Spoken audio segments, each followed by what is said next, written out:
30 Januari tulienda kwa ofisi ya inspekta mkuu wa polisi Kanja, tukakubaliana turudi tarehe 16. Tuliporudi pale ndio tupate kuelezewa kinaganaga ni askari polisi kina gani ambao waliandamana na wahuni kuingilia kanisani Witima upande wa Thaya, lakini wakaruka wakaepa. Sasa wanajaribu kila njia kuharibu mikutano ya upinzani. I want to say that it is regrettable that we have any loss of life. And I think, as Fred has said, one life lost is one too many. We want the security for our people. It is the responsibility of any government in office to ensure peace and security of its citizens. But what we are witnessing with William Ruto administration is desperation. But we want to remind them that Kenya is a signatory member of the Rome Statute, the International Criminal Court. There's an attempt to get out of it, but of course Kenyans walikata. And the issue is very simple. Any officer or person in authority bearing the highest responsibility, I see my learned friend Kembe Gitura agree, is the one that will be held accountable even before the ICC. And as Rigathi has said, we are documenting every police action. And it is not a matter of trying to please ourselves. Yale amesema Rigathi ni wazi kwamba mwaka ujao Mungu atujalie. This is the alternative, this is united alternative government.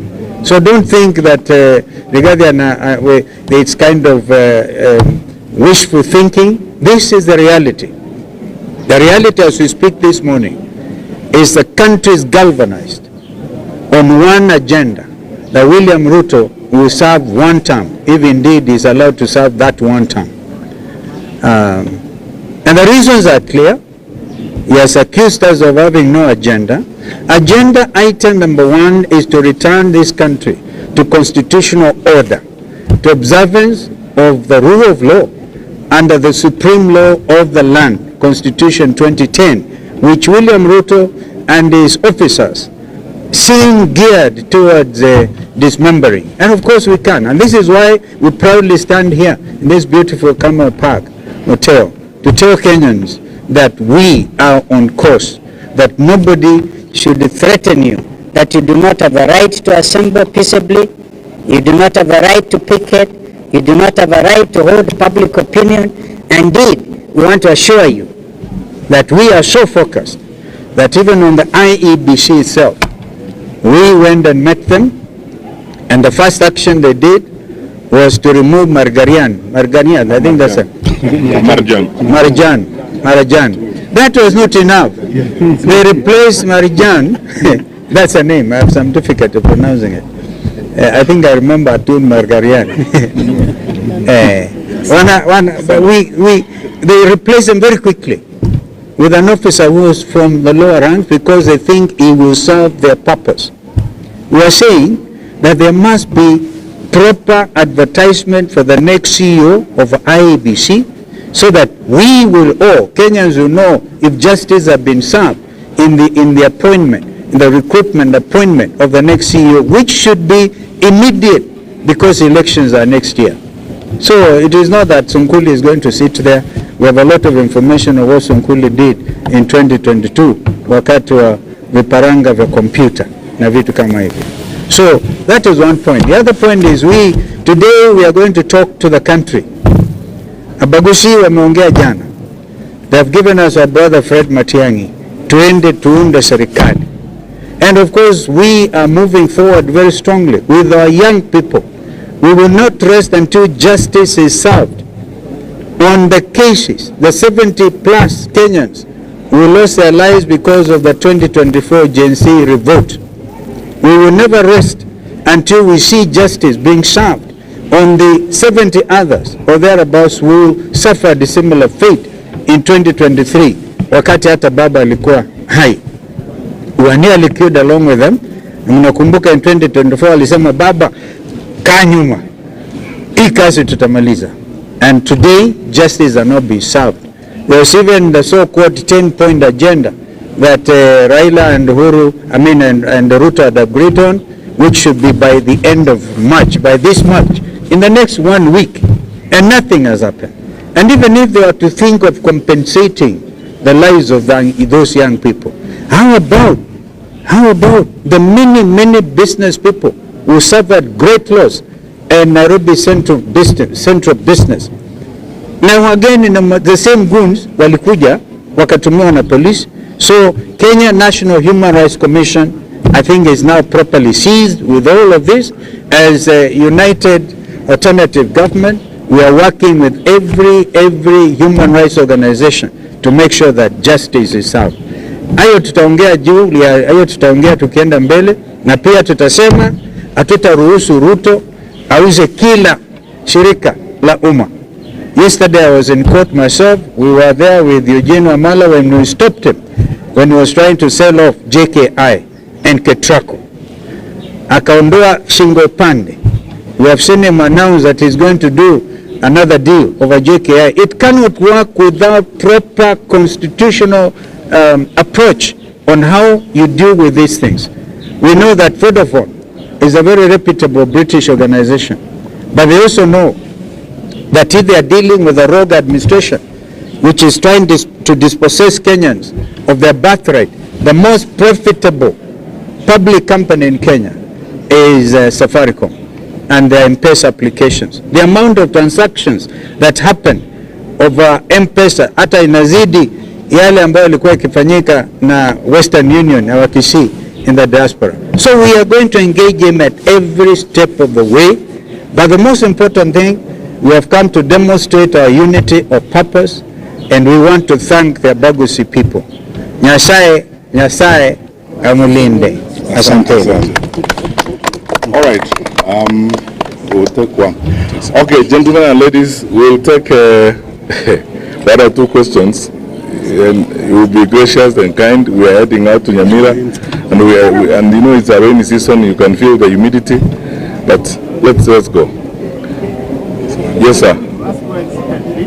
Yes. I'm standing away from Standard, and my question is, Kenyans are waiting for the unveiling of the opposition's blood banner. How long will they be waiting for? How long will they be waiting? Another question is,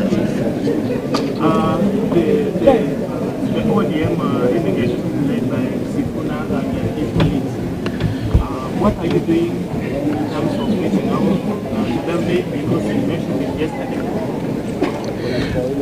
Okay, the questions I would defer to my other colleagues to respond to if need be, but the question of naming of our flag bearer, I think the matter has been addressed several times. We are discussing amongst ourselves, we are building alliances, we are aligning ourselves. It is not going to be a secret affair. When that time comes, it will be known to you and to everybody, because it's in the best interest of the country. So why would we want to spend our precious time of engaging with our people in Kisii here discussing about the candidate at this point in time? I think you are putting the cart before the horse. Let the horse move. Next is the question about, I wouldn't use the word renegade. I'm very cautious. I would not use the word renegade in describing people who are having an internal conversation or active fellowship within their party. But there are brothers and sisters, all of us here in this group respect other parties, including the ODM. And you know, our leaders, our two co-conveners, the Honorable Kalonzo and the Honorable Martha Karua, have always said that we are open for business 24/7. We work with everybody and like-minded people who want this country to advance, and we will work with all like-minded people to ensure that our country advances. The business of this group is fixing our nation. That is our business. And those who want to fix the nation are our allies, definitely, wherever they are. Thank you. Next. Asante sana. Mimi nafikiri mmetosheka na sisi. Twende barabara sasa.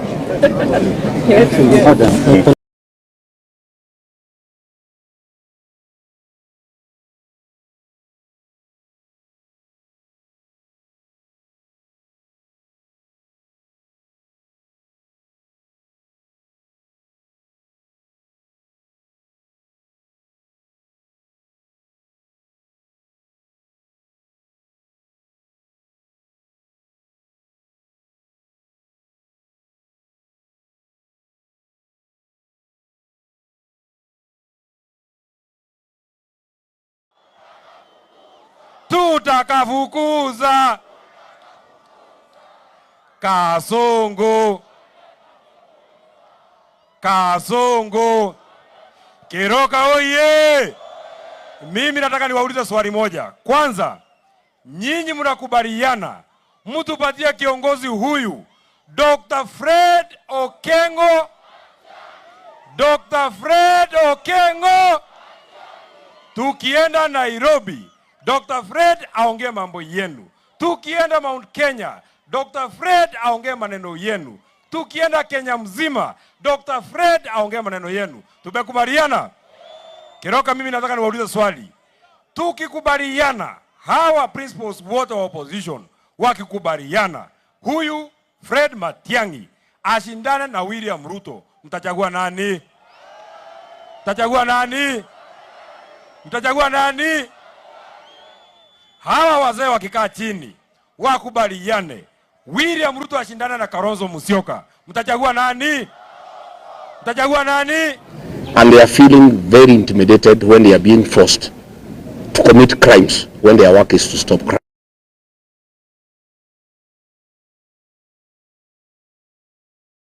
against the goons.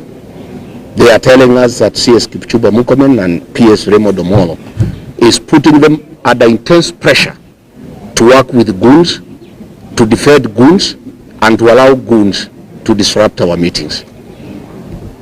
I want to thank our police officers who are very patriotic officers and assure them that the darkest hour is just before dawn. There will be a new beginning next year. Please continue receiving. And they are feeling very intimidated when they are being forced to commit crimes when their work is to stop crime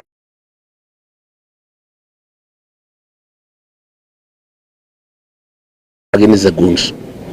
They are telling us that CS Kipchumba Murkomen and PS Raymond Omolo is putting them under intense pressure